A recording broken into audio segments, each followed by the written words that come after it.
मेरी देखे इंटरव्यू के वीडियो लाइक से कमेंट करें। मेरी इंटरव्यू को लाइक करें। फूटा फूटा घरवा दुआरवा में टाटी मिले राजा नाई हरबे में बाटी मिले राजा नाई हरबे में बाटी। फूटा फूटा घरवा दुआरवा में टाटी मिले राजा नाई हरबे में बाटी मिले राजा नाई हरबे में बा। टूटा फूटा घरवा दुआरवा में टाटी मिले राजा नाई हरबे में बाटी।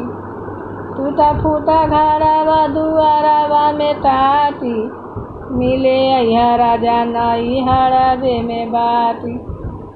टूटा फूटा घरवा दुआरवा में टाटी मिले राजा नाई हरबे में बाटी। जब मेरी देखे इंटरव्यू की वीडियो लाइक से कमेंट करें। मेरी इंटरव्यू को लाइक करें, इंटरव्यू से गिफ्ट लेंगे, इंटरव्यू को लाइक करें।